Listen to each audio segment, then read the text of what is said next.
নমস্কার বন্ধুরা, আজ আমি বহুত দিন পরে একটা ভিডিও নিয়ে এলাম। শরীরটা অসুস্থ থাকার জন্য আমি ভিডিও দিতে পারিনি আপনাদের। ভিডিও করার যে মানসিকতা সেটাই আজ আমার কাছে হারিয়ে গেছে যেন। সরকার থেকে পাওয়া একটি ঘর আমি বানিয়েছি, তার ভিডিও আগেও আমি দিতে পারিনি, কারণ সেরকম মানসিকতাই নেই। দীর্ঘদিন অসুস্থ থাকার জন্য আজ আমার গৃহপ্রবেশ, তাই বামন ঠাকুর পুজো করেছে। আর কিছুটা কাজ বাকি থেকে গেছে, পয়সার অভাবে সেই কাজটা করতে পারিনি। সামনেরটা ঘেরা হবে, সেই ঘেরার কাজ করতে পারিনি আজ। তাই আমার এই পুজো পাঠ হচ্ছে, গৃহপ্রবেশ হচ্ছে। প্রায় 1.5 মাস ধরে ঘরের কাজ চলেছে, তারপরে আজ গৃহপ্রবেশ। হয়তো পুরো কাজটা কমপ্লিট করে হয়তো আমি ঘরে আসতে পারতাম, কিন্তু নিরুপায়, আমার আর থাকার জায়গা নেই। কেন পুরনো ঘর ভেঙে সেখান থেকে যে অ্যাজবেস্টার আমার এই নতুন ঘরে এসছে, যার জন্য আমাকে বাধ্যত ঘর না কমপ্লিট করেও আমাকে ঘরে আসতে হলো।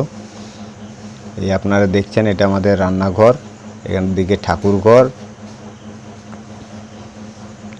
পুজো পাঠ করছে বামন ঠাকুর এখন। এটা পায়খানা ঘর, একটা বেডরুম করেছি, একটা ডাইনিং করেছি। পায়খানা ঘরটাও কমপ্লিট করতে পারিনি।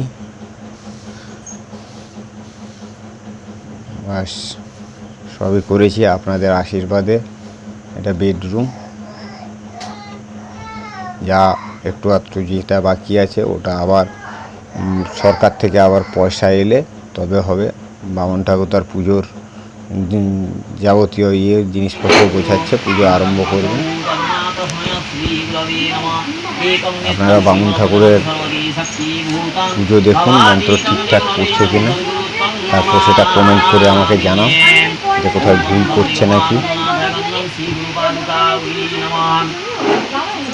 ओम निगमानंदनाथाय गंधं श्री गुरु पादुकावली नमः गंधं ओम पंचम गोपालाय नमः गंधं गोपालाय नमः गंधं गोपवालिकावली गंधं गोपालाय नमः ओम निवेदयामि गोपालाय नमः धूपदी पार्थिवंदं किं गोपालाय नमः ओम धाय सत्तं गुणत्रयं समन्वितं लोकनाथं त्रिलोकेशे कुस्ति भारणो हुरि नीलवस्त्र पितलवस्त्र शिलभूषितं गोविन्दं गोकुल